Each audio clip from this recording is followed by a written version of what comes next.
All right. Oh, Hello, hello. Ladies ladies and and gentlemen, gentlemen, great welcome. minds. This shit. Well, what is this shit? Uh, People with jobs, people without jobs. I know Graham will get mad at me for messing it up, but who cares? He's not here, Right. I'm not even gonna say nothing. He already got me for trying to do that. bro. Yes, sir. If Nah, you guys are wait, go ahead, sorry. nah, bro. Like we are here. We are here for the AEW All Out post show. I'm here. Ben, Waco Kid, Son of Mars underscore Son of Mars. Uh, I'm here with Cujo. That guy over there, he's just the voice box today. He's just like Kane when Kane used to have a thing to put on the side of his neck to talk like that. That's Cujo today. Yes, How you sir. doing, Cujo? I'm doing good, man. Really enjoyed the pay-per-view for what it was. Still got a lot of time left on my Saturday night, so I'm pretty happy about that. How we feeling, Ben? Bro, I am great. I am fantastic. I am better than what I thought I was gonna be because like I when I saw 10 matches is a very daunting schedule. And I don't usually I haven't been on an AEW post show in a long time. But I love the show. It was a great show, paced very well. They did what they had to do, and they got me hooked, bro. I mean, they already got me hooked, but you know what I mean. Like I was like, yo, Yeah. I was like, this is it. Like there's quite a few matches on this card where I was like, okay, like this is wrestling, bro. Like this is what it's all about. Yeah. Yeah, so we got a split house here today at Public Enemies. Half of us will be covering the All Out post show or the All Out show, and then the other half will be covering Wrestlepalooza later. Do you feel like you made the right choice on what show you picked to watch today? I made the right choice 100% because I saw some of the matches on Wrestlepalooza, and I'm not gonna go into that because we're here to talk about AEW. Right. But if you watch this show, you know you have watched the superior show for your day. Like you have got like the bang for your buck. $40. This was definitely worth $40 and a little bit more. If you went through HBO Max to purchase this, you got your money's worth two, three times over. Absolutely. Well, with that being said, let's get right into it. The first match of the night, of course, had to start out with Adam Copeland and Christian Cage versus the team of FTR. What were your thoughts on this match, Ben? Um, from the beginning, nostalgia. And that's not always a bad thing. Like sometimes like we get into like these nostalgia fits where we bring back any and everybody to have like a match to do like the little things they used to do a long time ago. And but this right here, they knew just enough what to do because they already got it together for the match they had at the last show. And this one was like it was great. It was about 18 minutes, 5 seconds uh, from start to finish. Like it looked like Hope and Ed. It looked like Hope and Christian didn't miss a beat. It looked like they had reunited. And I guess with that, like since like what 2011 is the last time they teamed together. I think so. I don't know because he like retired then. I don't think they formally tag teamed or anything. But I think they said 2011. If I'm not mistaken, they said 2011. But you know, it is what it is. We won't concern ourselves with facts when we're talking about wrestling. This shit is made up as we go along anyway. Um, but yeah, this match like they had like all the shit in it. Like they had they had Edge doing a whole tribute to John Cena. Did you see that shit? yeah, I did. I thought it was really well done.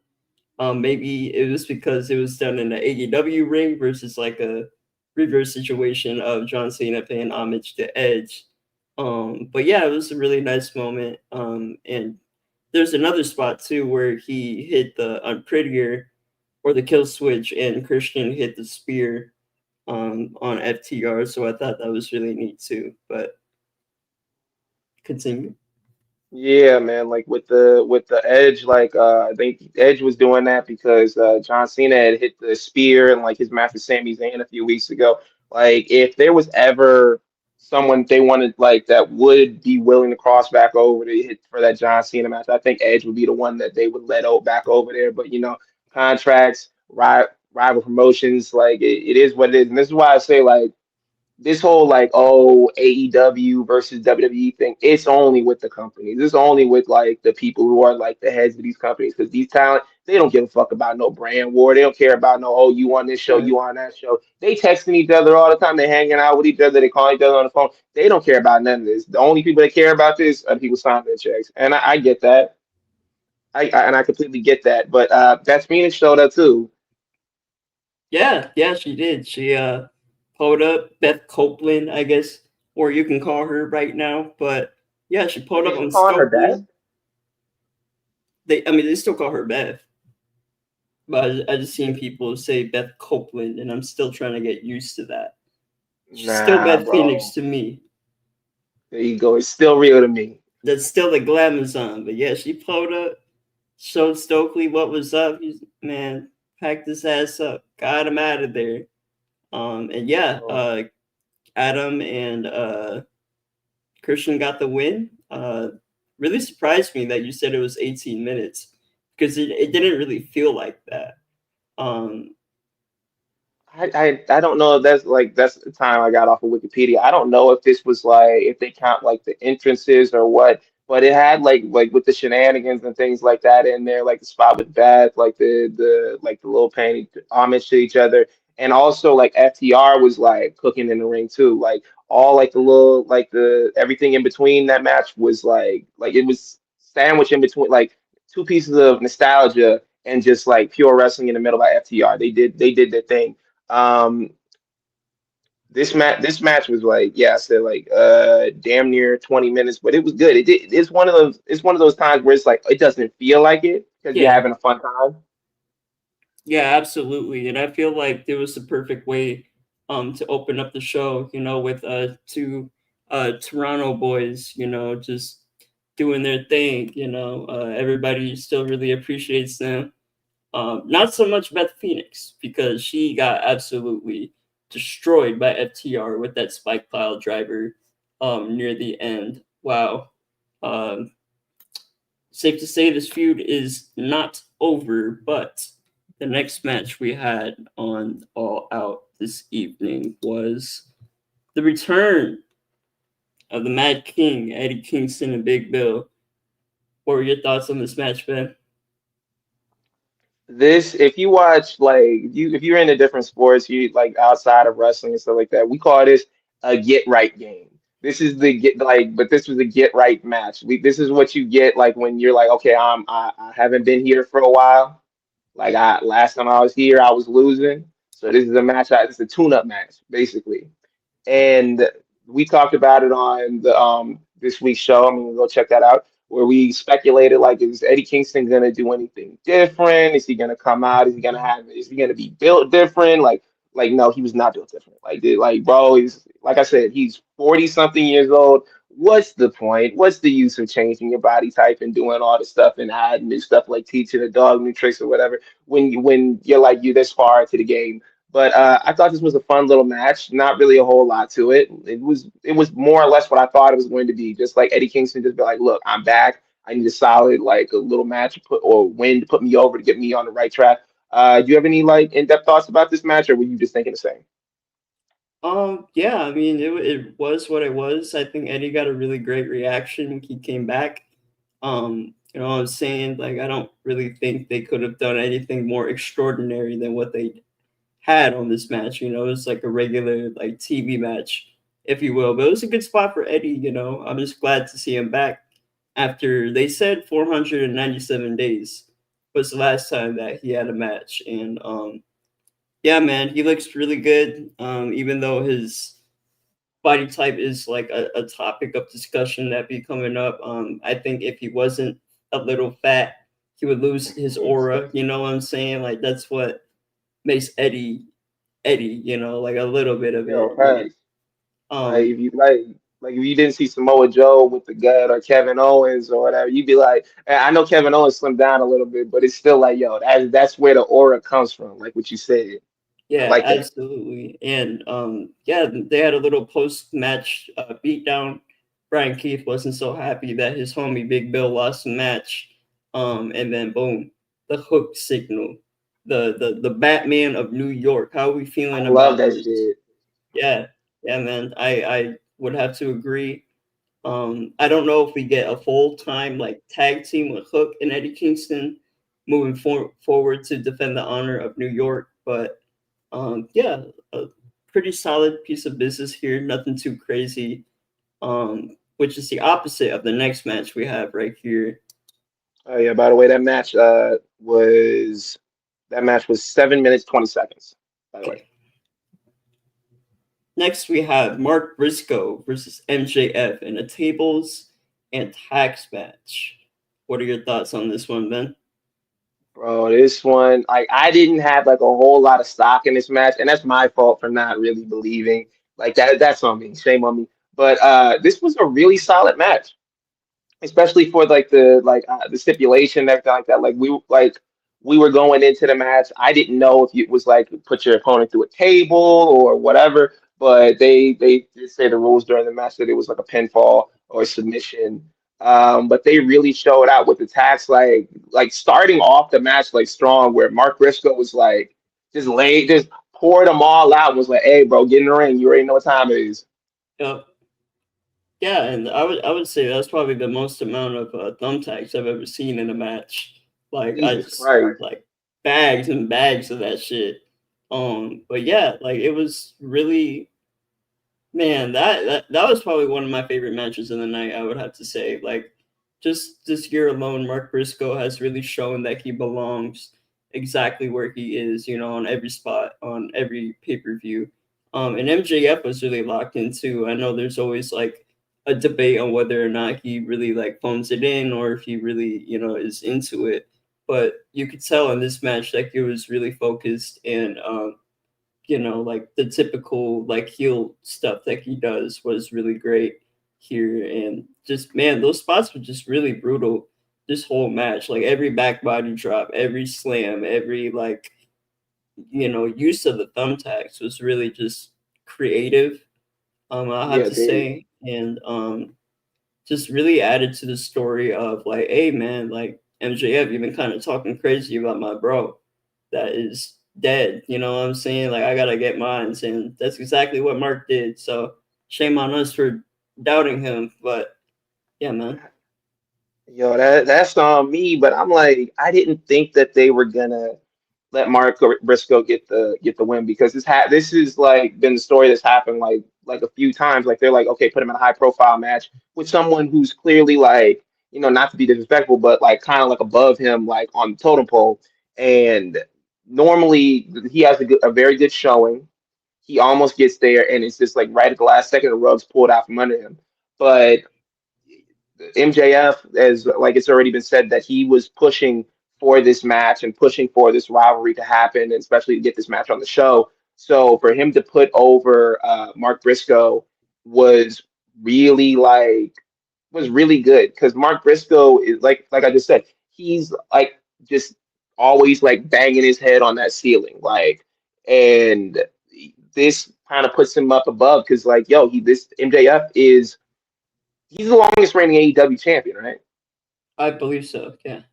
Yeah, you just had this guy beat the longest reigning AEW champion and have this like great showing, even though it is like a no holds barred, no disqualification match. Who gives a fuck? He just beat this guy, and MJF doesn't look weak like taking this loss, because it's a like a special match or whatever. Like, and also he had a match last night in CMLL.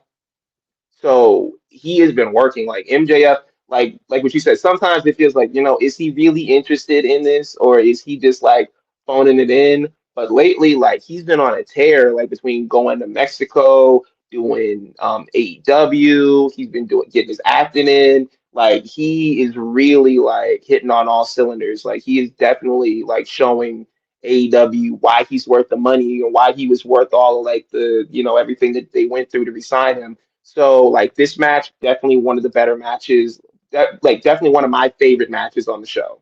like as you said, like they were finding all different types of ways to use the thumbtacks on the chair, thumbtacks on the table, like all of it. I loved it. Yeah, absolutely. Everything about this was just incredible. I would not mind, going back and rewatching this here very soon again. But speaking of good investments and good business, we are turning over to the Hurt Syndicate versus Ricochet and GOA, now known as the Demand. How are we feeling about this one? I'm gonna start off with the name change. Like, what was Gates of Agony? Gates of Agony is a much better name. Like, I know that was their tag team name. I think they could have just adopted that. But the Demand, I'm like, just sounds kind of like kind of generic for me. I'm not mad at them getting an official name, but the Demand sounds kind of generic.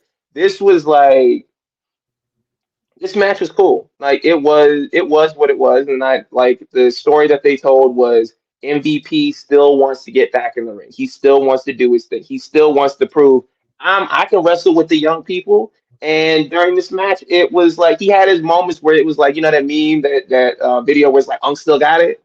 Yeah, yep.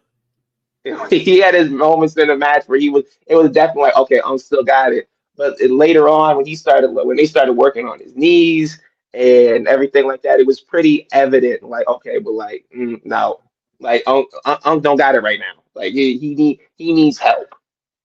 Yeah, it was a great match, honestly. Like I'm a pretty big fan of the trios matches that they have here in AEW, and again, like the 100%. pairing of Ricochet and GOA, or the Demand, I guess you'll call them now, versus the Hurt Syndicate. I thought their styles like clash, but they also like don't in a way. Like you have your big guys, Toa Leona, you got your Bobby Lashley, you got your agile guys, you got your Ricochets, your Sheltons. Shout out to Shelton Benjamin especially. Like Oh my God. he is a demon. Every time he steps in that ring, he always turns it on. Man, he is incredible, and I cannot sing his praises enough. But Ricochet looked really good in this match. Big win for Khan and Toa Leona. The match itself, again, like it's just like big spot after big spot, move after move, suplex after suplex.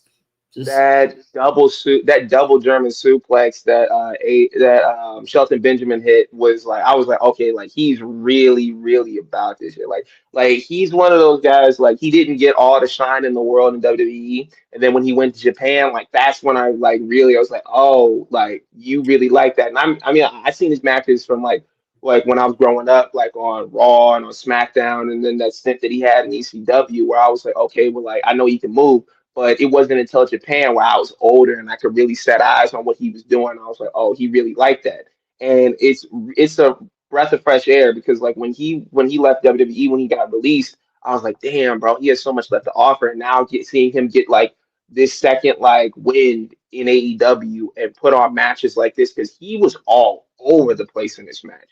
This was like really just like him showing out. Like there was a spot where he just like hits like this like crazy like knee like when he jumped on top of the chair, that suplex spot, like he was going crazy in the match. But for me, this this uh this whole story just revolved around just like MVP trying to keep up with his younger counterparts and prove like, oh, I can still do it. And then after they lost and he took the pin. yep.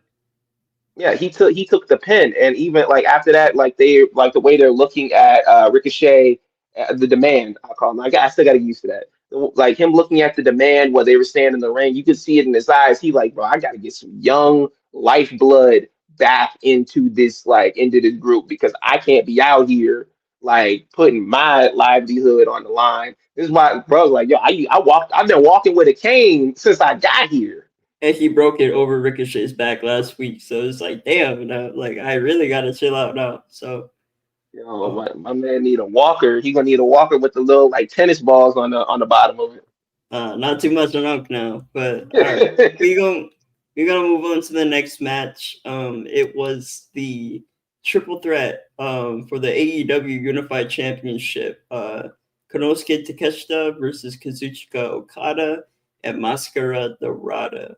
How do we? How would we feel about this match? Oh, this match 20, I think it was, let me look. This match was 21 minutes flat. Bro, this was like I said it like on the show, I said the week before, like not the week before, but I said like this one was gonna probably be my match of the night. And for what they did in the ring and story-wise, like this was to me, it wasn't the match of the night, but it was the story of the night, the ongoing story of the night, because we saw Takeshita and Okada clash, and every time like they were in the ring together, it was like we're trying to, we trying to put you, we trying to do one up on each other. Like my man Dorado, like they basically tried to make him an afterthought in the match. He did like he was cooking too, like but the story was definitely between Okada and Takeshita, and just seeing like, okay, like you try to be the new one to replace me. That's Okada like saying like you trying to be the one to replace me. Like I'm not going nowhere. I don't care if you won the G1 or not, bro. Like we're not like throwing me off the mountain. Yeah, and what I really liked about this match was it didn't really seem like Okada was threatened by Takeshita whatsoever. And not to be like, oh, Takeshita's a fluke or he's like somebody to look over, but you could see in his expressions how frustrated and angry he was at Okada this whole match. You know, he's like maybe he feels like he isn't at that level yet, or it's like, why are you trying to butt heads with me when I'm on my rise and stuff like that. But yeah, man, they both brought it. Takeshita is an incredible wrestler. We already knew that. Okada is a great wrestler. We already knew that. There's been talk about him like kind of phoning it in multi-man matches, but I didn't really see any of that here. And Mascara Dorada was the perfect candidate to kind of like glue everything together, where we can extend the storyline between Takeshita and Okada of like, okay, who is Don Callis gonna pick? Who's gonna break out next? Where does Takeshita go from here? Given that Okada was the one that pinned Dorada in this match. Yeah, like to me, Takeshita is has like the biggest upside, like when it comes to like talent, like young talent on the roster. For me, it's like for talent that's available right now, that's like younger talent that's like has like that can you could put the company on their back like in a few and like in the next years to come. It's like he's 1A, Kyle Fletcher is like a like 2A, like yo, like they're right there like neck and neck for me, like for who can like be the next like head of like the company and who Mhm. they can like put the rocket on their back and let them like wave the flag for the company. Like they're to me those are the top two. But Okada for phoning it in for multi-man matches. I just feel like sometimes I feel like Okada to me reminds me a lot of like Randy Orton. Like Randy Mhm. Orton, when he's interested in something, you can tell he's interested in it. Like he will sell, he will pull out moves that he hasn't done in a long time. He will make you look good. He will do what he has to do. But when he's not interested, you get what you get. But for this match, like you could definitely tell Okada was definitely 100% locked into this. I think like even though like we haven't seen it on screen, but I know like he looking at Takeshita is like, yo, you're going to be the next one. This is for like you're gonna be the one to take the ball and keep running with it because he won the G1 this year, and I know they mentioned Yep. it. They're like, yo, he probably for Okada. They're like Okada probably mad because Kesha won the G1, and the Taz like, bruh, but Okada won it like 4 times, so I don't really think he gives a fuck. Yeah, and speaking of tournaments, like the perfect place, I would say for Takeshita to earn his right to face Okada in a one-on-one is if he won the Continental Classic. So we'll see if that ends up happening. But I what hope did so. happen finally, after about a year or so of a tease, we have Mercedes Moné versus Riho for the TBS Championship. What do we think? This to me, this match was 16 minutes flat of just showcase. Like with Mercedes and Rio, like you said, it's a 1 year tease. we got to see them just like just like shine out, like show off their like better moves and stuff like that, and try to one up each other. There was a really good technical match. It was fun. They had some spots for the outside. Like I really thought the spot where what was it? Where Riho was like trying to do some shit to the outside. Mercedes Moné pulls the apron. She's like, "Bro, I'm not doing this shit no more with you." Right. Very Like this crafty match, stuff. yeah, 100%. I just want like for me, I just want them to have Riho around a little bit longer because Riho has some like dips in like her showings. Like she might not like, and she's always like welcomed by the crowd. They love her whenever she comes through. But it's like, bro, like like you kind of need to be around more, bro. Yeah, you feel like something is still missing ever since she came back. Yeah, I like for me, like it's all like it's about consistency. And I said this on like the this week's show. We were talking about Andrade and everything going on with him. Like you gotta be around consistently for me to like latch on. Like I think it's cool for Rio to pop up whenever she wants to. I'm never gonna turn down a Rio match, but you like I just need you to be around consistently because there are a lot of women that are on the roster that could benefit from a match with Rio or a rivalry with Rio. Like I said, she knows what she's doing in the ring.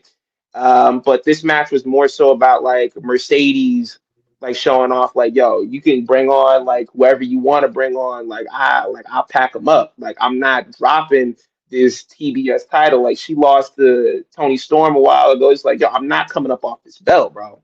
This one right here, I'm not coming up off this belt. Yeah, and what I really liked about this match was like it was a rare instance of Mercedes being the bigger wrestler. Like it's very rare that Mercedes Yo, is the one towering over somebody and being the powerhouse of the match. And that's exactly what she was here. And like this win was like the first pinfall win in like long time where it felt like she was really dominant.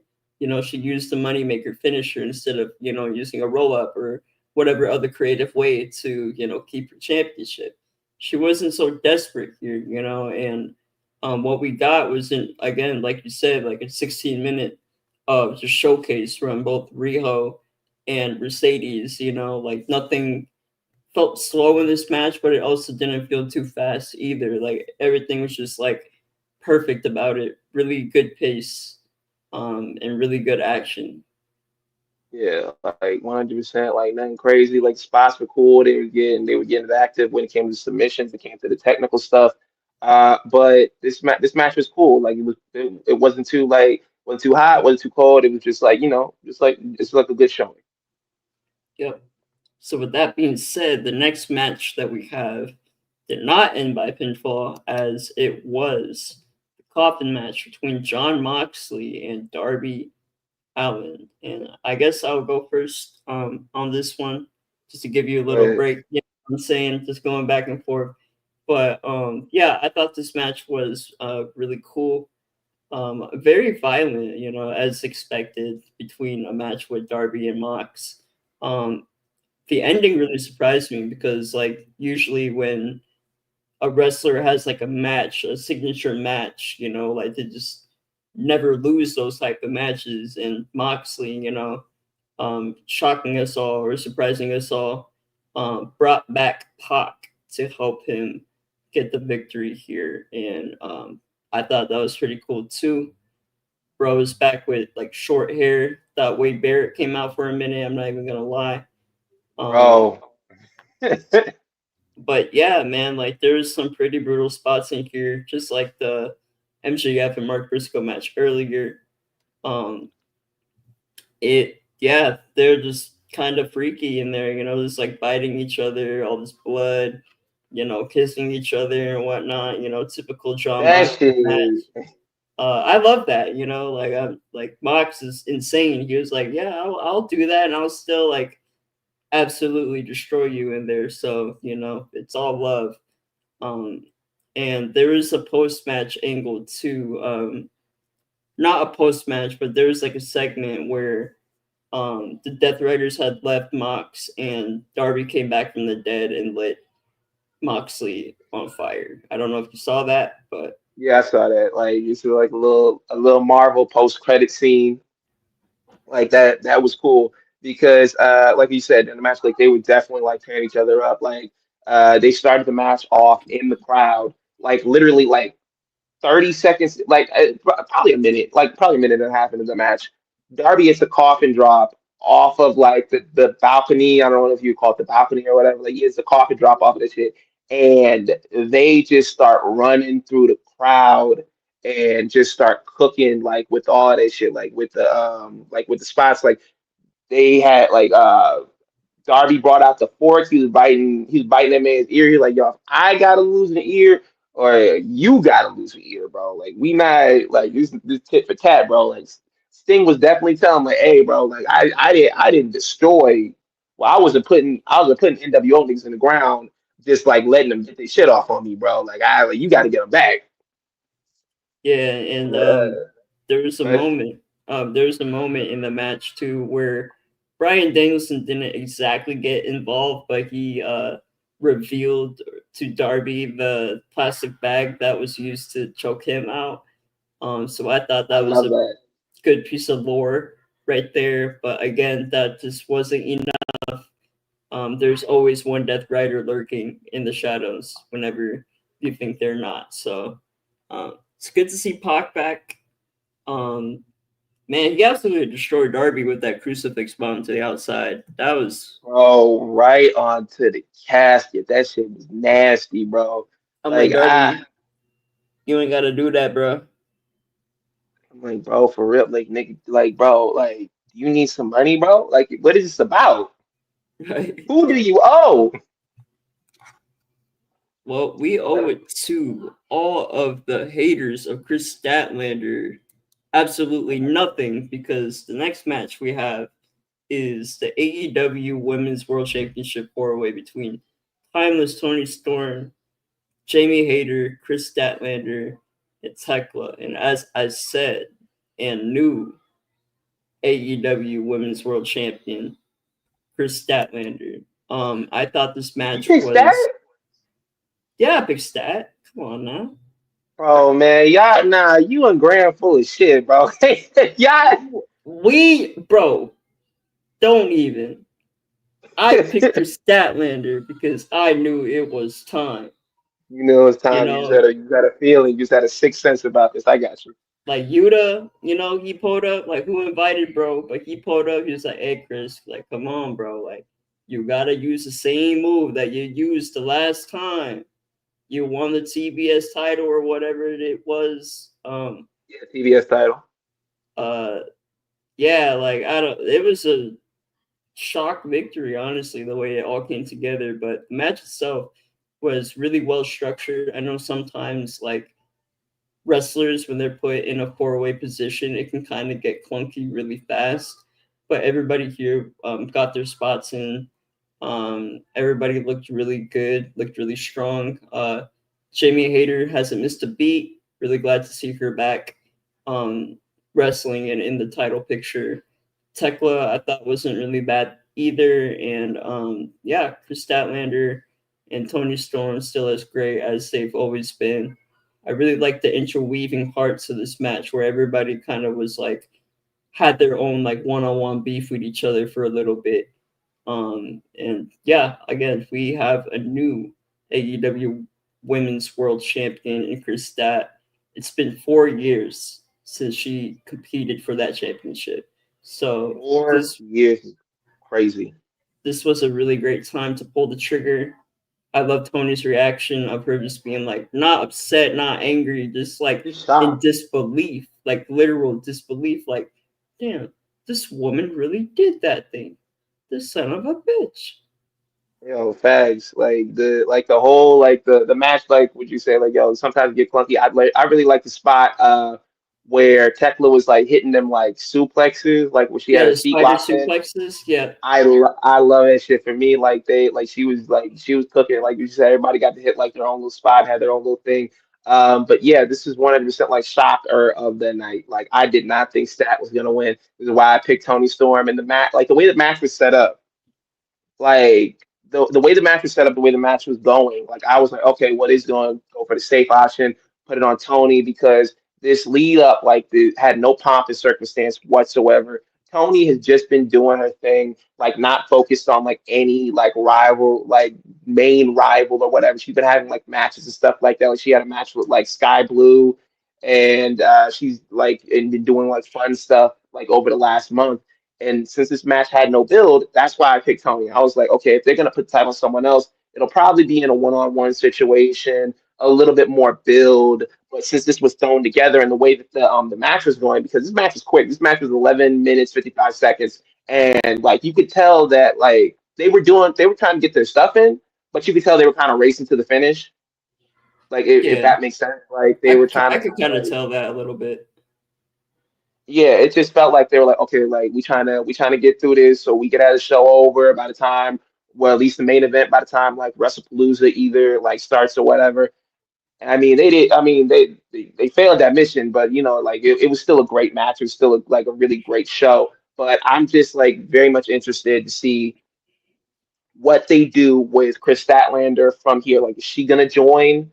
Is she going to join the Death Riders? Is she down with them? Because like you said, Yuta popped up at the beginning of the match, giving her advice. They've been kind of scouting her and trying to get her into the group and persuade her to get in the group. Do you think that she gets in the group, or do you think it's one of those situations where it's like, okay, like, hey, you want to join? She turns it down, and she's beefing with the group now. I think Yuta's gonna get punished.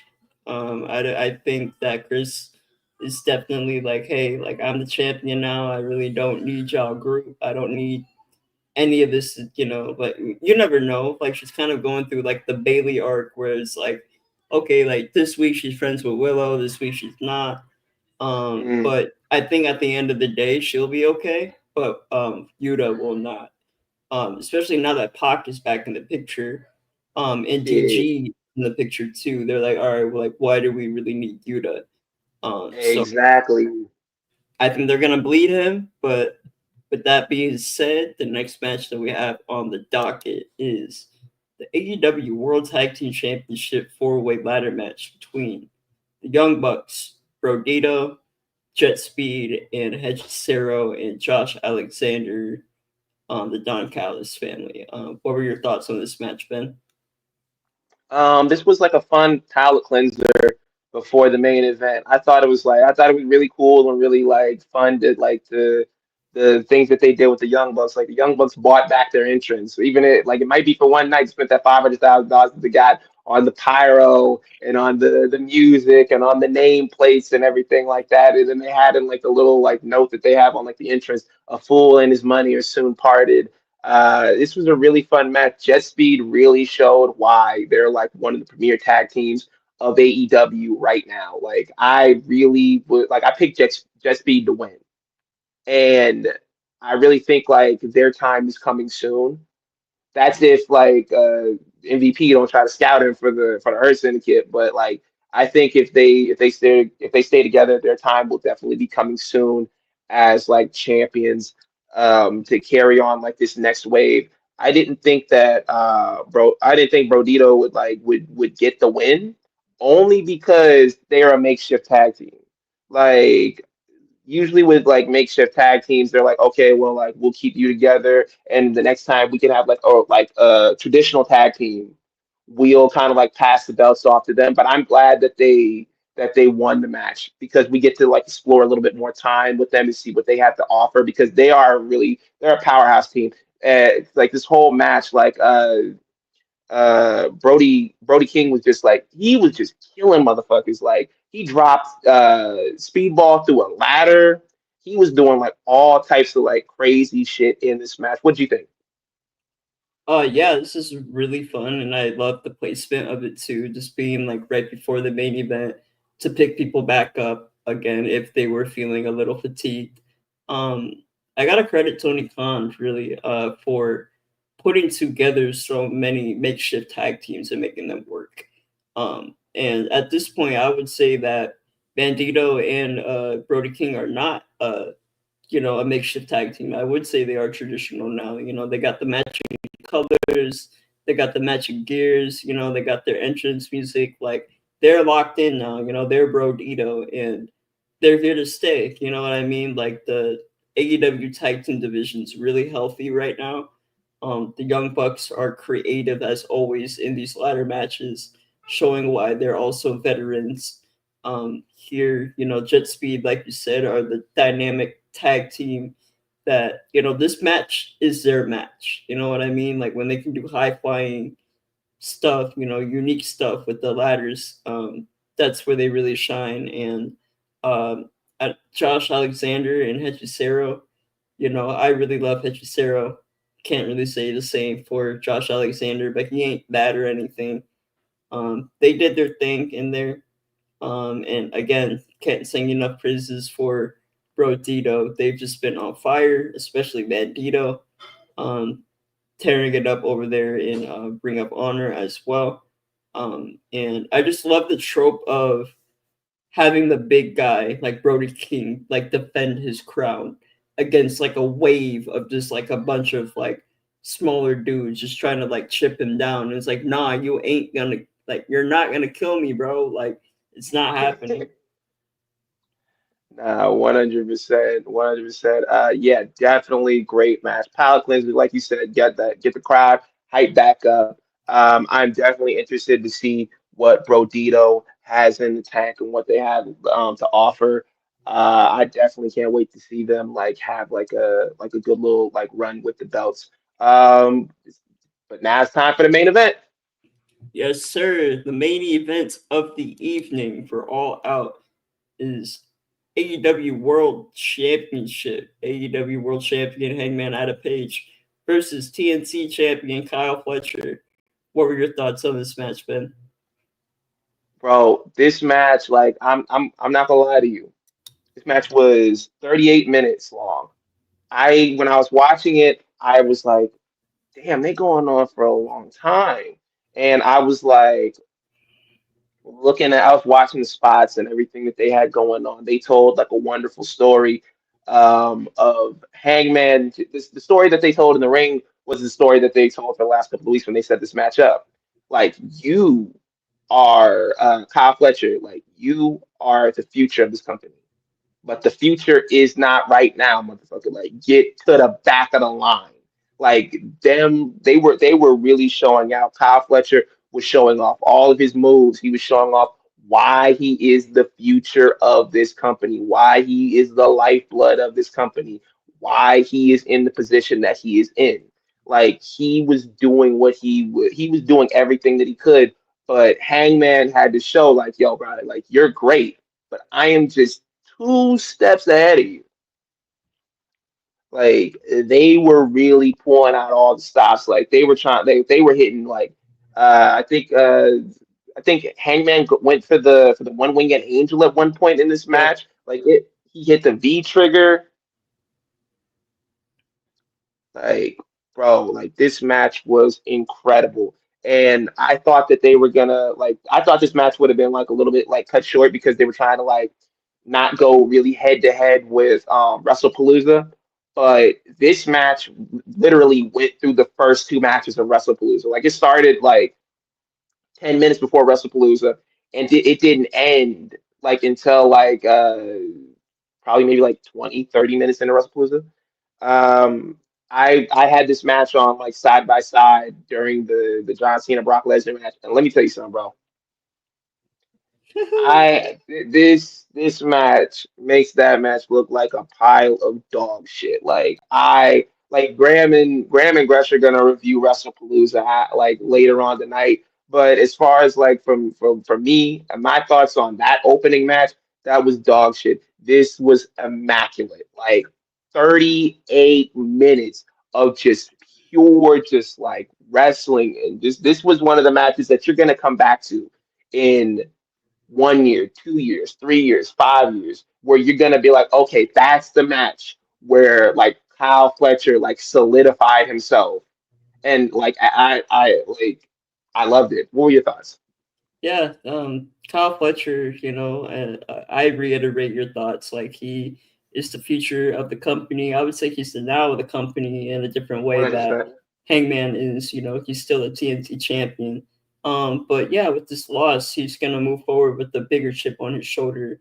and he's gonna really show out, you know. And I can see that day where he will split from the Don Callis family and, you know, really rise up and be his own star. Again, this match was incredible. Hangman has been on fire when it comes to in-ring work, as always. And I really like the story of, again, like Kyle Fletcher being the young, brash one and Hangman being like, look, like, I've been where you are. Like, you are not ready. And I'm going to prove to you why you're not. And I think a lot of Hangman's opponents are forgetting, like, what they tend to forget is that this is a Hangman that's been through hell and back. This is a man that literally burned another man's house down, forgave him, you know, like, went through all this emotional trauma just to get back to the championship. You know what I'm saying? Dealing with the Death Riders. And this is a Hangman that is not hesitant. This is a Hangman that is like, I know I gotta fire that shot. I gotta hit that buckshot, and I'm gonna do everything that I can to hit it. And Kyle was just not letting him hit that shit. He was like, you can dead-eye me all you want. You're not gonna get me. Bro, I am a sucker for like when he goes for the dead eye, and this is a spot they've done like in three different matches where like okay, where he's gonna go for the dead eye, but his opponent is just like so beat up that they involuntarily like fall and move out of the way. Not because they're like, oh, I'm really like that and I'm dodging the move. It's just like no, like you beat the shit out of me. Like, bro, Right. I can't do anything but fall. I can't hold myself up any longer. And like you said, like he was hitting dead eyes like onto the table, in the ring, off the top rope. Like they were really like showcasing like, yo, like you always think like when you think of like Hangman, like his finisher and everything like that, like you always think of like, okay, well he's gonna hit like the he's gonna hit that shit. Like he's gonna hit the lariat. Like that's like what you think he's gonna go for. He's gonna hit the buckshot. But you forget that he has the dead eye too. Yeah. Like this really reminded me. I was like, he does like have the dead eye. He does have a backup finisher. Yep. And Kyle did a really great job of reminding people that, like, hey, like, he does have the dead eye, but only because I'm not gonna let him hit me with the buckshot lariat. And I really just enjoyed that part of the story where, like, we had 38 minutes of the match and he did not hit that until it was definitively the finish. And credits to Kyle too, just laying it in with those corner boots to the back of the head, to the front, just repeatedly over and over and over, all those thrust kicks, all them brain busters, man. Like, wow, just a really great performance again by Kyle Fletcher. Hangman is here to stay as the face of the company. I'm excited to see what he has next. Do we have any closing thoughts for the main event and the overall show tonight? My closing thoughts for the main event is like you hit the nail on the head. I like for like there's some things in wrestling where I'm just like I feel like an old man about it, you know, where I'm just Hmm. like the champion should always enter last.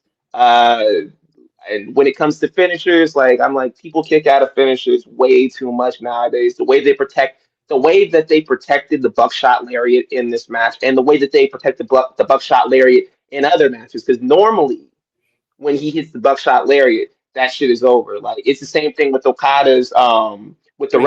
Rainmakers. Like if Yep. I hit the Rainmaker, this match is over. We're not hitting the Rainmaker and like you're kicking out. We're doing that like what we saw. Like I hate to keep talking about Wrestlepalooza. Like on Wrestlepalooza, like I hit 9 finishers and you still catch and you still kicking out. Like I like when they protect that shit. I'm not always opposed to someone kicking out someone else's finisher, but when you do it, it has to mean something for me. You know what I mean? Right. So they really like instilled that with this match. It was like, okay, well, like I'm like, you're not gonna hit that shit. Like I'm playing keep away for as long as I can because I know if you hit me with that shit, it is over. I'm gonna give my rating of the match like 1 out of like we can do 1 out of 10. I give Yeah. this an 8.5. Yeah, I would agree. I would give it a little bit less. Like I would just give it a solid 8 out of 10. Mm, All the matches were well paced. Nothing felt too long. Nothing felt too short. Maybe the main event, but I kind of expected that. I'm glad that not every match was like that. Yeah, But with that being said, like 100%. the action was all there. Stories were great. Again, AEW just proving that this new deal that they have here on Max, like it was definitely worth the money for anybody that bought the pay per view. And yeah, I mean AEW is just kind of in a really good spot right now. They're not really like over the top with anything just yet, but I'm excited for the next stop, which will be Wrestle Dream.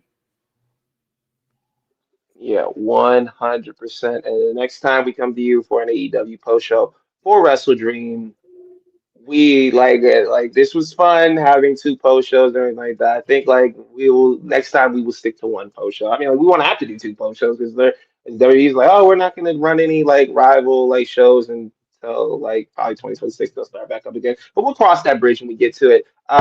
I have nothing else for to say for this show. You can follow the show across all platforms at the enemies POD. That's Twitter. That's Instagram. That's TikTok. All the way across, bro. You won't get lost. And if you don't feel like typing in everything, and if you follow the Twitter, because like everybody knows about Twitter. If you go to that, hit the link tree. All of the apps that we're on will pop up. The Patreon will pop up. And we're doing a series right now, and his name is John Cena. You can subscribe, watch that, watch our back catalog, watch the show that we just did this week, the Public Enemies podcast. Tap into that every single week because I promise you, we talk about a lot more than Dynamite. We talk about a lot more than WWE. We like keep the ball rolling on that. So if you got time, check all that out. We'd really appreciate it for. We really appreciate for that. We appreciate if you hit the like button and subscribe button and the notification bell. All of that so you know when we're live, what we got coming up, when we post clips, anything like that, you are 100% covered. You can follow me on my Twitter at underscore son of Mars underscore. That's Twitter. That's Instagram. That is TikTok. And I promise you, I'll get back to making TikToks. I got to get out of the whole laziness thing like that. But we'll work on it. Cujo, where can people find you? Yeah, everybody can find me over at Cujo Wrestling over on Instagram, and you can follow me at Cujo Kev on Twitter. Tomorrow night, I will be appearing on the Locker Room Lead with the homie Lorenzo from BGW Podcast. Tap into that. I think sometime around 8 p.m., 7 p.m. It's going to be at nighttime. So we're working on that. Again, we got some really cool stuff coming up from the Public Enemies catalog. Don't worry, guys. We are working on merch, still working really hard on the graphics every single day. A few changes will be coming, but they will be good ones, so don't worry about that. And with that being said, this has been Public Enemies HQ on all platforms. Every Thursday, wherever POD. Oh you my God. did, you did. But that is all right. This is why I am here. Ladies and gentlemen, thank y'all so much for tuning in. Ben, would you like to take us home? Oh yeah, Public Enemies HQ. What am I talking about? Yeah, you gotta charge to my head, not my heart. I love you guys. Thank you for tapping in and catch us on Thursday night, 7:20 p.m. We love you guys. See you later.